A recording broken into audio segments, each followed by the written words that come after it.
Evangelho de Nosso Senhor Jesus Cristo segundo São Marcos. Capítulo 14.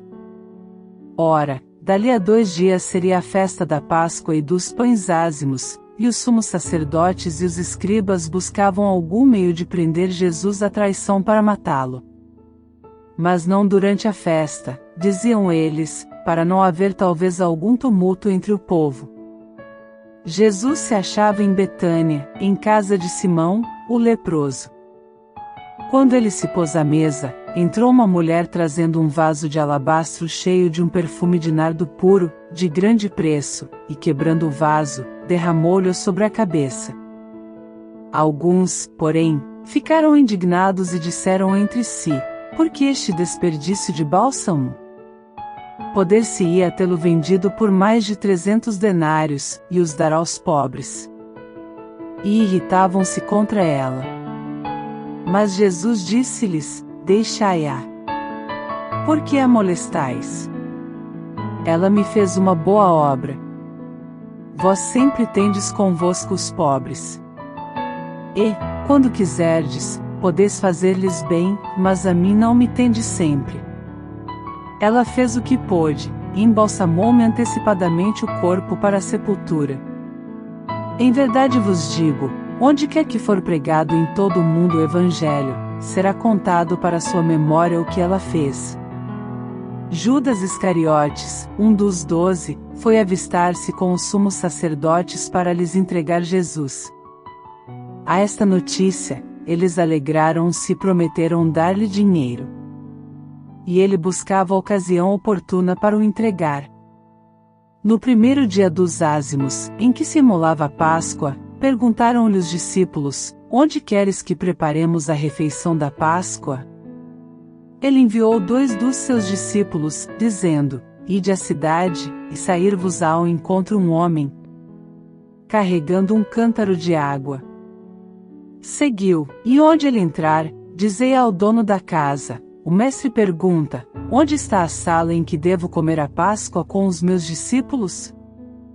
E ele vos mostrará uma grande sala no andar superior, mobiliada e pronta.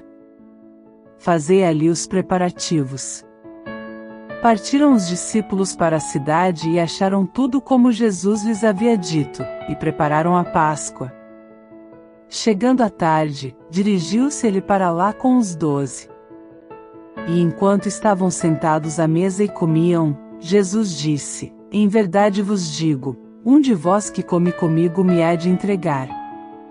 Começaram a entristecer-se e a perguntar-lhe, um após outro: porventura sou eu?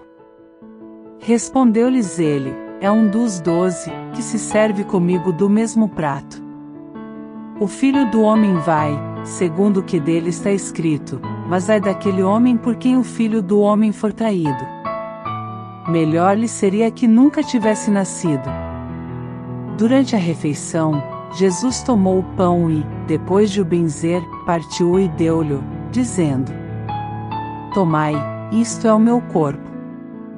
Em seguida, tomou o cálice, deu graças e apresentou-lhe, e todos dele beberam. E disse-lhes: isto é o meu sangue, o sangue da aliança, que é derramado por muitos. Em verdade vos digo, já não beberei do fruto da videira, até aquele dia em que o beberei de novo no reino de Deus. Terminado o canto dos salmos, saíram para o Monte das Oliveiras. E Jesus disse-lhes: vós todos vos escandalizareis, pois está escrito: ferirei o pastor, e as ovelhas serão dispersas. Zacarias capítulo 13,7. Mas depois que eu ressurgir, eu vos precederei na Galiléia. Entretanto, Pedro lhe respondeu: ainda que todos se escandalizem de ti, eu, porém, nunca. Jesus disse-lhe: em verdade te digo, hoje, nesta mesma noite, antes que o galo cante 2 vezes, 3 vezes me terás negado. Mas Pedro repetia com maior ardor: ainda que seja preciso morrer contigo, não te renegarei. E todos disseram o mesmo. Foram em seguida para o lugar chamado Getsêmani, e Jesus disse a seus discípulos: sentai-vos aqui, enquanto vou orar. Levou consigo Pedro, Tiago e João, e começou a ter pavor e a angustiar-se. Disse-lhes: a minha alma está numa tristeza mortal, ficai aqui e vigiai. Adiantando-se alguns passos, prostrou-se com a face por terra e orava que, se fosse possível, passasse dele aquela hora. Abba, Pai, suplicava ele. Tudo te é possível, afasta de mim este cálice. Contudo, não se faça o que eu quero, senão o que tu queres. Em seguida, foi ter com seus discípulos e achou-os dormindo.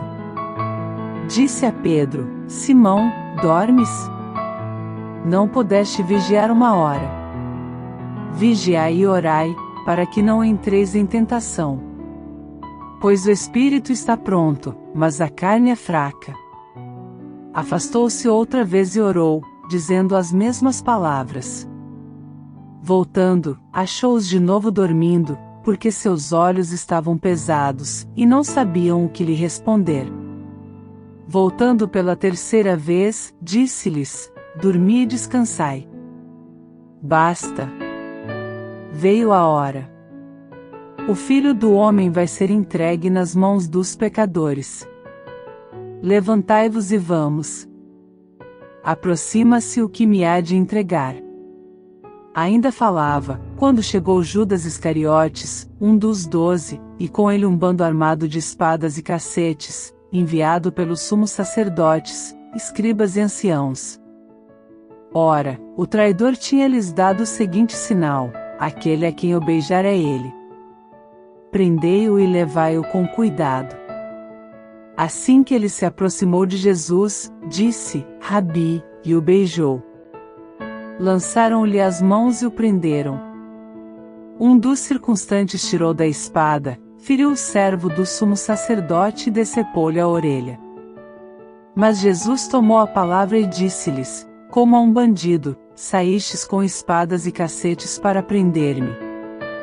Entretanto, todos os dias estava convosco, ensinando no templo, e não me prendestes.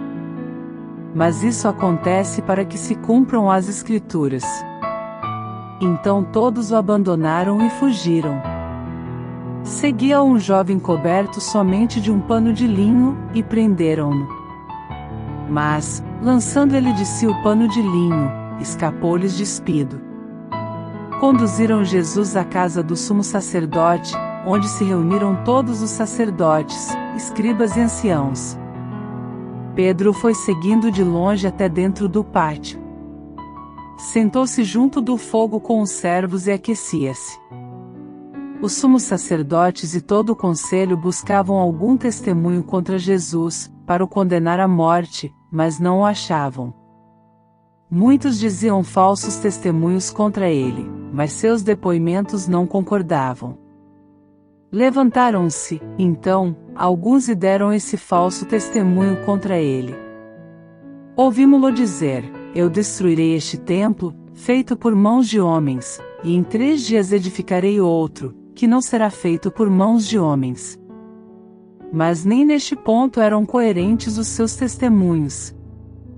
O sumo sacerdote levantou-se no meio da assembleia e perguntou a Jesus: não respondes nada?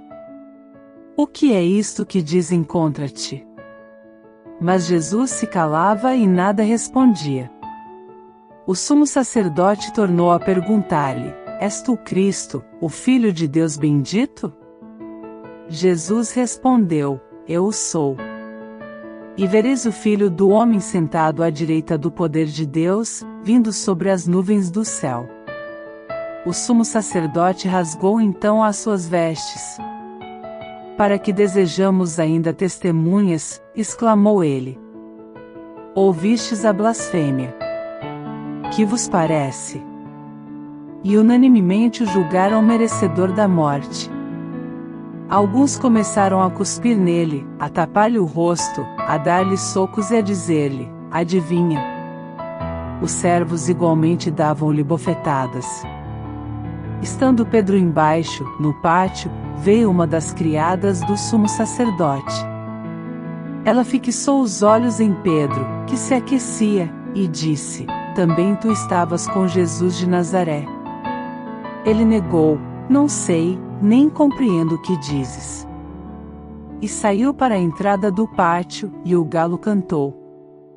A criada, que o vira, começou a dizer aos circunstantes: este faz parte do grupo deles. Mas Pedro negou outra vez. Pouco depois, os que ali estavam diziam de novo a Pedro: certamente tu és daqueles, pois és galileu. Então ele começou a praguejar e a jurar: não conheço esse homem de quem falais. E imediatamente cantou o galo pela segunda vez. Pedro lembrou-se da palavra que Jesus lhe havia dito: antes que o galo cante 2 vezes, 3 vezes me negarás. E lembrando-se disso, rompeu em soluços.